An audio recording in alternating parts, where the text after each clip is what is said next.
በስመ አብ ወወልድ ወመንፈስ ቅዱስ አሃዱ አምላክ አሜን።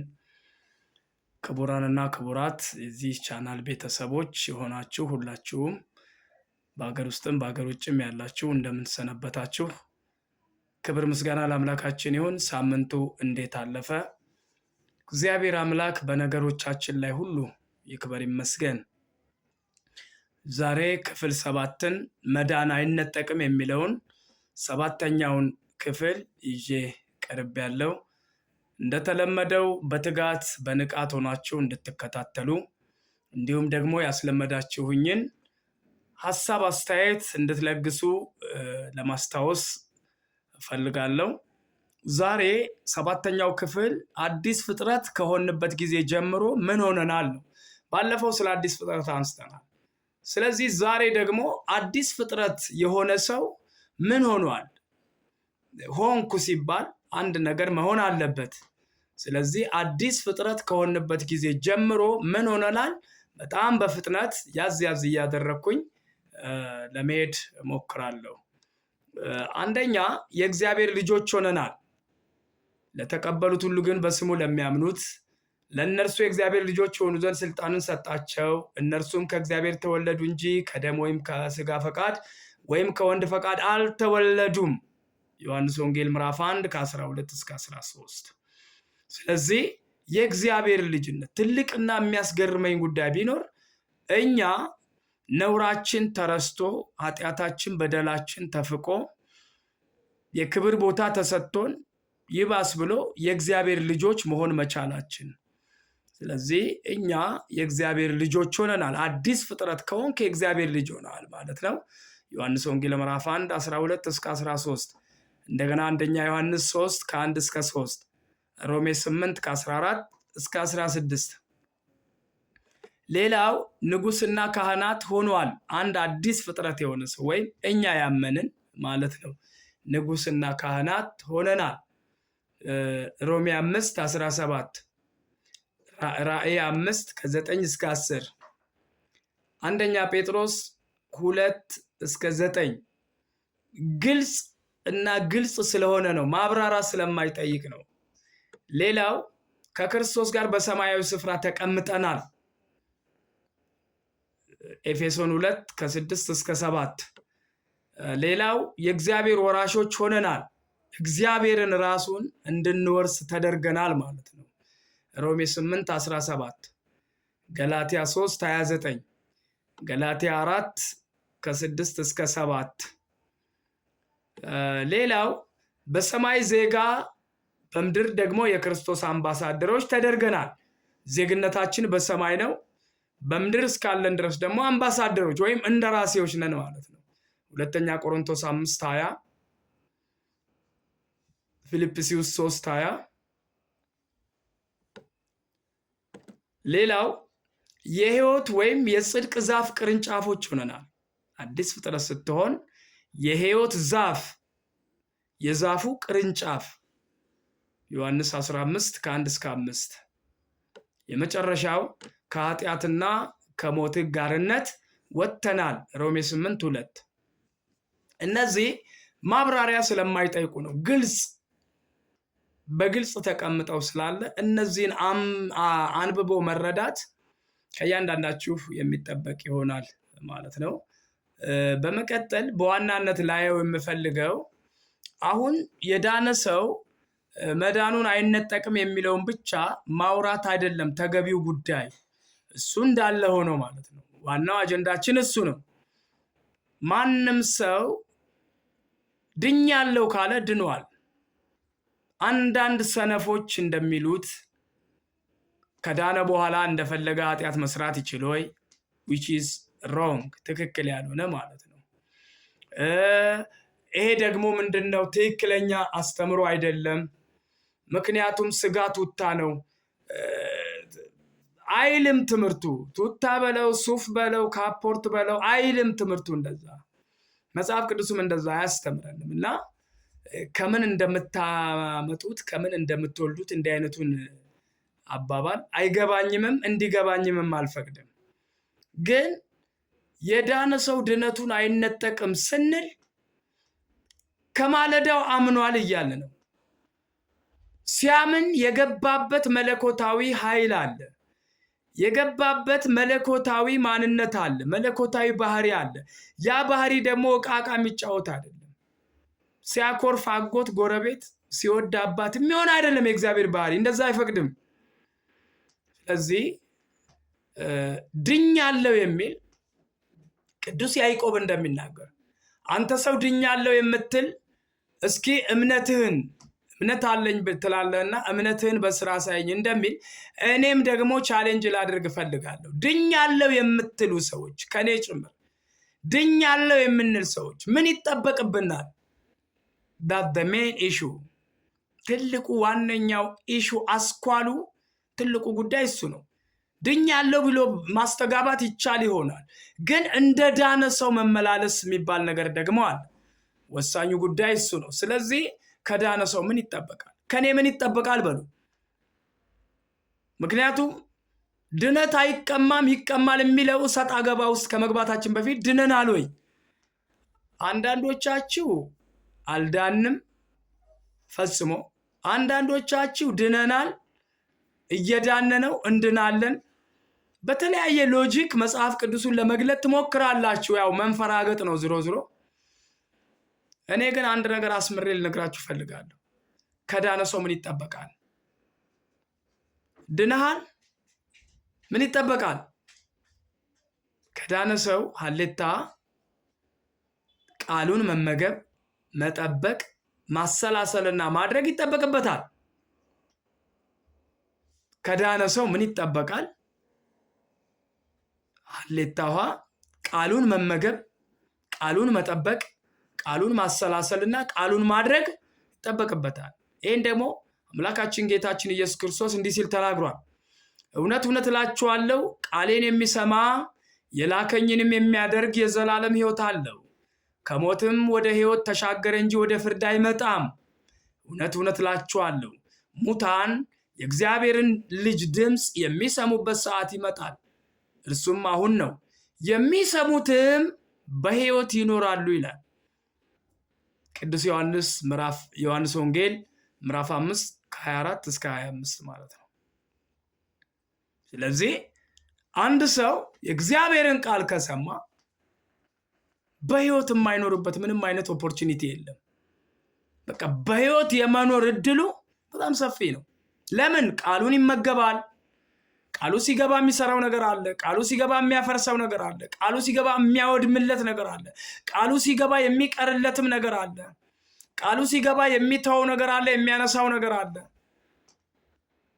ስለዚህ ቃሉን መመገብ፣ የተመገበውን ቃል ደግሞ መጠበቅ፣ አታድርግ ያለህን አለማድረግ፣ በጸጋው እውቀት በጸጋው ቃል በመሞላት መመላለስ፣ ሁልጊዜ በእግዚአብሔር መንፈስ እየተሞሉ መመላለስ፣ በመንፈስ ቅዱስ ጋር ህብረት ማድረግ፣ የመንፈስ ቅዱስን ምክር፣ ተግሳጽ፣ ወቀሳ መስማት፣ ይሄ ቃሉ በመጠበቅ ውስጥ የሚገኝ ነው። ሌላው ቃሉን ማሰላሰል ነው። ኮንተምፕሌሽን the word of God። የእግዚአብሔርን ቃል ስናሰላስል ውስጥ ላይ ቃሉ የሚበላውና የሚያከስመው ነገር አለ። ስናሰላስለው ይወርሰናል። ቃሉ የመውረስ አቅም አለው፣ ይወርሳል። ለዘላለም የእግዚአብሔር ቃል ይውረሰን ወገኖቼ። ከዛ ያሰላሰልነው የእግዚአብሔር ቃል ምን ማድረግ አለብን? ማድረግ ይጠበቅብናል። እናደርገዋለን። እሺ፣ ለኢያሱ በምዕራፍ 1 ቁጥር 8 ላይ እንዲህ አለው ጌታችን እግዚአብሔር አምላካችን፣ የዚህ ሕግ መጽሐፍ ከአፍህ አይለይ፣ ተጨዋወተው፣ ተነጋገረው፣ አውራው፣ ተማረው፣ አስተምረው፣ ተወያየው። ከአፍህ አይለይ ማለት ነዋ። ነገር ግን የተጻፈበትን ሁሉ ትጠብቅና ታደርግ ዘንድ፣ አንደኛ ከአፍህ አይለይ፣ ሁለተኛ ጠብቀው፣ ሶስተኛ አድርገው ታደርግ ዘንድ በቀንም በሌሊትም አስበው አሰላስለው ማለት ነው። የዚያን ጊዜ መንገዴ ይቀናልሃል ይከናወንልሃል ይላል ኢያሱ 1 ቁጥር 8 ላይ። እውነት እውነት እላችኋለሁ ቃሌን የሚጠብቅ ቢኖር ለዘላለም ሞት አያይም። ጌታ ኢየሱስ ነው የተናገረው። እውነት እውነት እላችኋለሁ ቃሌን የሚጠብቅ ቢኖር ለዘላለም ሞትን አያይም። አንተ ቃሉን መጠበቅ ባቃተ ጊዜ ሞትህ ይታያል፣ ህይወት ይነጠቃል ትለኛለህ። እባክህ በደንብ አዳምጠውና ውቀሰኝ። ከዛም በኋላ ለስድብ አትሩጥ። እኔ ስድብህን እንጆይ ነው የማደርግበት፣ አንተ ግን እየተጎዳህበት ነው። ደንቆሮ የሰማለት ያብዳል ይላሉ አበውና አንድ ቀን ማስተዋል ውስጥ ስትገባ ያኔ ይቺ ምሽት፣ ይቺ ቃል፣ ይቺ ደቂቃ ማይክሮ ሰከንድ ትታወሳለች። ደግሞ ይሆናል። ምክንያቱም ከአፌ የሚወጣው የእግዚአብሔር ቃል ስለሆነ እሱ ደግሞ ሳይሰራ በከንቱ ወደ እግዚአብሔር አይመለስም። እውነት እውነት እላችኋለሁ ቃሌን የሚጠብቅ ቢኖር ለዘላለም ሞትን አያይም። ዮሐንስ ወንጌል ምዕራፍ 8 ቁጥር 51። ከዳነ ሰው ምን ይጠበቃል? ለኃጢአት መሞት ይጠበቅበታል። አንተ ጎረምሳ ዛሬ እድሜህን ረስተኸው እንደ ጎረምሳ አክት ታደርጋለህ። ከዚያስ ሞትህ ነው የሚታወጅልህ፣ ሞትህ ነው የሚታይህ። እኔ ግን እልሃለሁ በኃጢአት ከምትሞት ይልቅ እባክህ ለኃጢአት ሞት። ለኃጢአት መሞት ማለት በኃጢአት መሞት ከሚለው በጣም የተለየ ነው። ለኃጢአት መሞት ማለት ኃጢአትን አለማድረግ፣ አድርግ ኃጢአት አድርግ የሚልህ ነገርህ ቶታሊ ይሞታል ማለት ነው። ይሄ ሊሆን የሚችለው ደግሞ በአንተ ግብግብ አይደለም፣ በአንተ ግርግር መፍጠርም አይደለም። በጸጋው አንተ ለጸጋው ስትገዛ፣ ከጸጋው በታች ቁጭ ስትል፣ ከህግ በላይ ስትሆን ያኔ የተቆጣጠረህ ኃጢአት ስራ የሚልህ ነገር በሙሉ ኦልሬዲ ይሞታል። ቶታሊ ፈትነኝ፣ እውነቱን እነግርሃለሁ። የሰማህ የተገበርከው እድለኛ ነህ። ስለዚህ ለኃጢአት መሞት ማለት በኃጢአት መሞት ከሚለው ጋር በፍጹም አይገናኝም። ሮሜ 6 ቁጥር 2 ላይ እንዲህ ይላል፣ ለኃጢአት የሞትን እኛ ወደፊት እንዴት አድርገን በእርሱ እንኖራለን? ለምን የሞትን? ለኃጢአት የሞትን እኛ ዋንስ ለኃጢአት ምን ብለናል እያለ ሙተናል። በኃጢአት መሞት ማለት ምን ማለት ነው? ለምሳሌ መጠጣት ኃጢአት ነው አይደል? መቼም አይደለም አትለኝም። ገንቦ ጨብጠ ጥዋ በሁለት እጅ ጨብጠህ የምትውል መጠጥ ተፈቅዷል ልትለይ ትችል ይሆናል። መቼም አንድ መነኩሴ እንደዚያ ብለው ሲያስተምሩ ሰምቻለሁ። መጠጥ የተፈቀደው ሁለት ነው ብለዋል። ያው እሳቸው ስለሚጠጡ ማለት ነው። ኢንካሬጅ እያደረጉ ነው። ስብከቱ ኢንካሬጅመንት in order to drink whatsoever the alcohol is ማለት ነው። so it is a sin ግን ኃጢአት እንደሆነ ነግርሃለሁ አትመልከት ተብሎ ስለተጻፈ እና ስካር ኃጢአት ነው። መጠጥ ያሰክራል እና ወደ መጠጥ አትይ። ወደ ውስጥ እየጣፈጠ በገባ ቁጥር እንደ እባብ መርዝ ይነድፋል ተብሎ ተጽፏልና